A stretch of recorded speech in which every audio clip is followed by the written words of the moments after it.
శ్రీ గణేశాయ నమః. ఓం నారాయణ ఆది నారాయణ. భగవాన్ శ్రీ శ్రీ శ్రీ వెంకయ్య స్వామి వారికి నా హృదయపూర్వక నమస్కారములు. శ్రీవారి పాదరేణువు మాకాని వెంకట్రావు గారికి జయము జయము.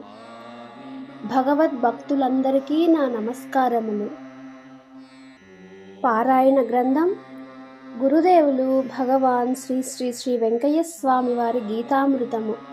రచన సేకరణ శ్రీవారి పాదరేణువు మాకాని వెంకట్రావు గారు. గాత్రం నందిమండలం కుసుమ. సమర్పణ మండవ రవికాంత్. ఈరోజు మనం గీతామృతంలోని 3వ భాగంలో ఉన్న గీతా వాక్యములు 131 మరియు 132 గురించి తెలుసుకుందాం. 131. మాలవారు దిగి వారిని అన్నారు, దేముడు తీసుకొని భోగము జరుగు వస్తాది అన్నాడు దేముడు. 4 రూపాయల బంధకము ఇచ్చినారు. ఇప్పుడు ఈ గీతావాక్యం యొక్క అర్థం తెలుసుకుందాం. మానవ జన్మయందు 4 దశలలో బంధకమును భగవంతుడు ఏర్పరిచినాడు.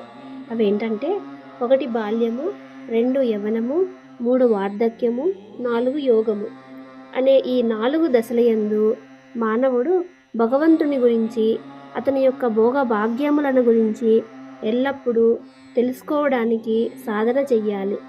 కానీ బాల్యమునందు క్రీడల యందు ఆసక్తుడై పరమాత్మను తెలుసుకోలేని వారిని మాలవారిని గ్రహింపవలెను. యవ్వనమునందు విషయాసక్తుడై వ్యర్థముగా కాలము గడుపుతూ ఏవో భోగములను అనుభవిస్తూ ఉన్నానని తలంచు వారిని కడమజాతి వారిగా తెలుసుకొనవలెను. వార్ధక్యమునందు విషయముల యందు కోరిక నశింపక చింతాసక్తులైన వారిని అత్యంత హీనులుగా తెలుసుకొనవలెను. యోగమును గుర్తింపక భగవంతుని భోగమును గమనింపక తనకున్నది తాను అనుభవించినది భోగము, అదియే యోగము అని తలుచువారిని పశుప్రాయములుగా తెలుసుకొనవలెను. కనుక ఓ మానవుడా, అసలైన భోగమును తెలుసుకొనవలెనని బాల్యమునందు విద్యలను అభ్యసించి యవ్వనమందు తదనుగుణముగా ధర్మ ప్రాప్తి కొరకు విషయ సుఖములను అనాసక్తుడవై అనుభవించుచు వార్ధక్యమున విషయ భోగములను పరిత్యజించి మునివృత్తిని అవలంబించి యోగాభ్యాసమునందు పరిపూర్ణుడగు భగవంతుని దర్శించగలిగినాడు.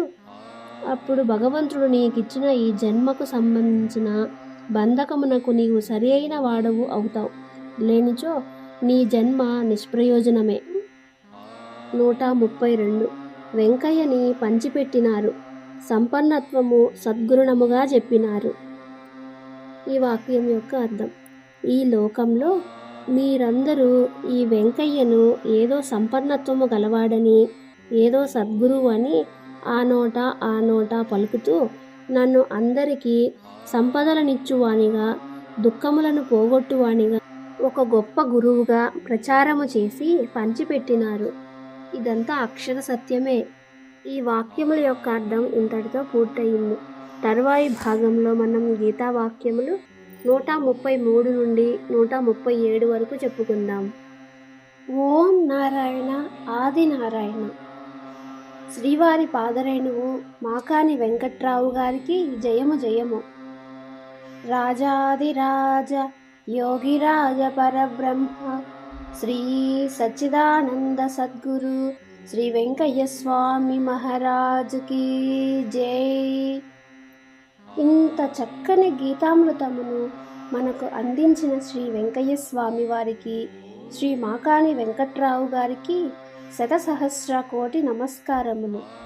ఈ గీతామృతమును మనమందరం పారాయణ చేసి బ్రహ్మజ్ఞానమును పొందుదాం. సర్వే జనా సుఖినో భవంతు. ఓం నారాయణ ఆది నారాయణ.